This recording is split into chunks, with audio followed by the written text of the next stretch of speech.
This is the story of Deletian's great adventure. Back in the day, there were not only the humans and nature and all that good stuff, there were higher powers we have forgotten about today. In this story, we will be focusing on the two most powerful groups of people, the Titans and the Olympians.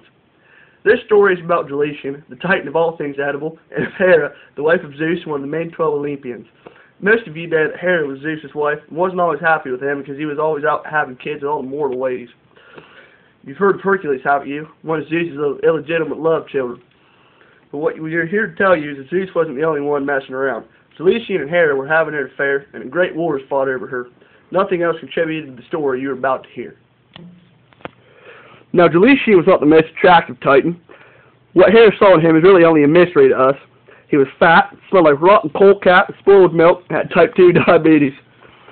Hera was married to Zeus, the most attractive man I've heard.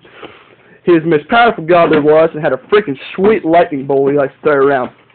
But that wasn't enough for Hera. She met Deletian at a hot dog eating contest in Coney Island, and it was love at first sight.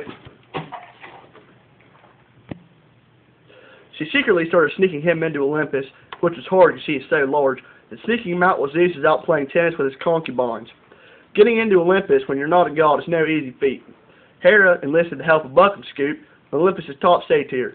His horns weren't fully grown yet, but he was perfectly capable of sneaking fat, overweight, smelly Titans into Olympus. Zeus became tired of tennis and became suspicious because Hera was acting odd, no longer hanging all over him all the time. He came home one night and walked in on Deletian, proclaiming his everlasting love for Hera.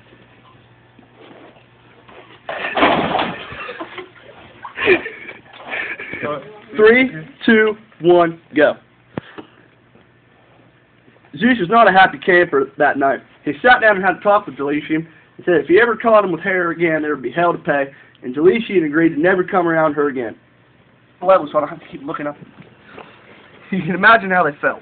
Two lovebirds forbidden to ever see each other again. Deletian was laying in his fancy donut-shaped bed and had a dream that told him Hera might be the only woman that would ever love his sloppy, smelly, fat self, and that he had to get back to her and tell her how he felt. He snuck into Olympus while Zeus was playing Go Fish with his bodyguards.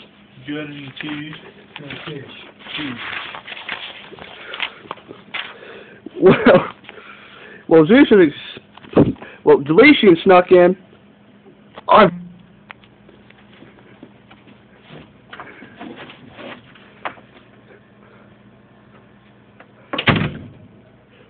Well, Deletian took a little longer explaining his love to her than he thought he would.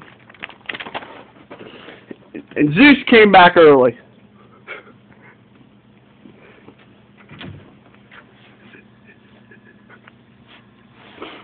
He was extremely angry that Deletian had gone back on his promise and never talked to Hera again, and he said he was declaring war on the Titans. Hera did not like what she was hearing very much. She was going to have to pick a side. Zeus got up almost everything and extra sexy. Or Deletian, Titan of food and extra fat. Easy choice for her. She was going to help Deletian. Her one true love.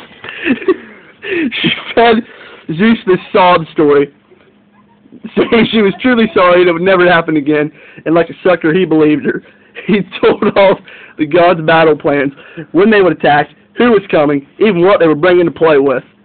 And of course, Hera told Deletian everything.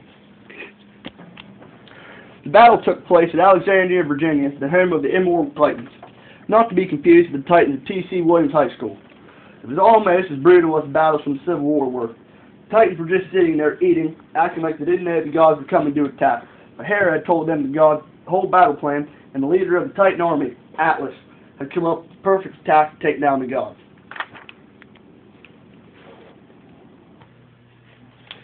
The battle took place at Alexandria, Virginia. Corey, we gotta leave. At first, the Titans made it seem as if the gods were dominating. The Titans were falling back, allowing the gods to advance further and further into Alexandria. Deletian was not part of the initial assault. He was waiting to bring out the Titan's secret weapon that almost guaranteed victory. Zeus and Theseus were fighting valiantly, holding off Atlas and Oceanus.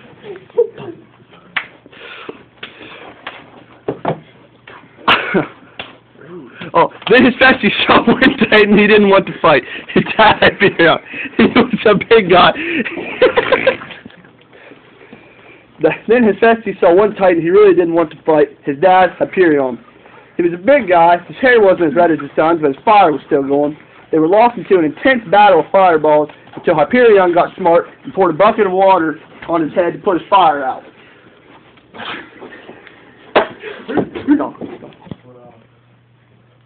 The gods started advancing, though, with Zeus leading the charge. Atlas yelled for the Titans to retreat. They ran back to the base, and Zeus and his army began celebrating their victory. I'm recording.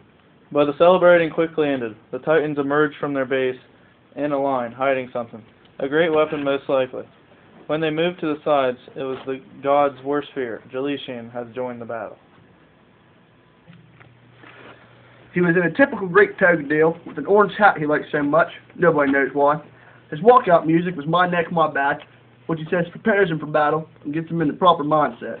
He was armed with his favorite weapons, a hot dog, and an empty monster can. The gods sent Zeus forward to face him, to tease their best warriors. Zeus came out with a sweet lightning bolt, but Gelasian showed no fear. It was a battle to the death, and both sides knew neither would stop until the other was defeated. It was not just a battle of Titans and gods, it was a battle over the love and companionship of Hera. They fought for hours, neither side gaining any advantage over the other.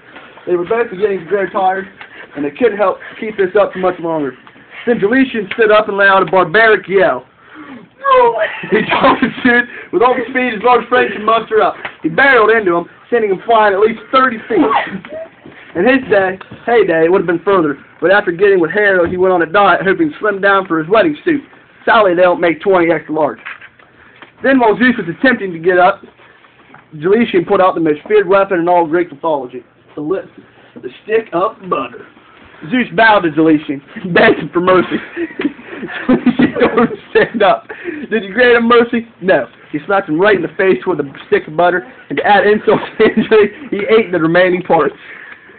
To this humiliating defeat of the greatest god known to man, the Olympians decided it would just be best if they surrendered. Due to a binding contract made between the gods and Titans way before Zeus was even out of diapers, one cannot enforce punishment on the other without a proper trial. So the Titans decided to bring Themis down for some good old-fashioned Titan justice. Order in the court! Themis, if you didn't know, is the Titan of justice and order. She'll always throw the book at you. The first god on trial was Hephaestus. Themis wasn't a big fan of ugly people or hot weather, so he was already off to a bad start. He was tried for attempting to kill an immortal being and disrespecting the city of Alexandria. He set half of it on fire. He was found guilty as charged and was ostracized to the North Pole, where his fire would never burn again. Take off your hat. The next god on trial was Zeus. The rest of them were all tried for crimes against the Titans. They were all banished to Canada for life.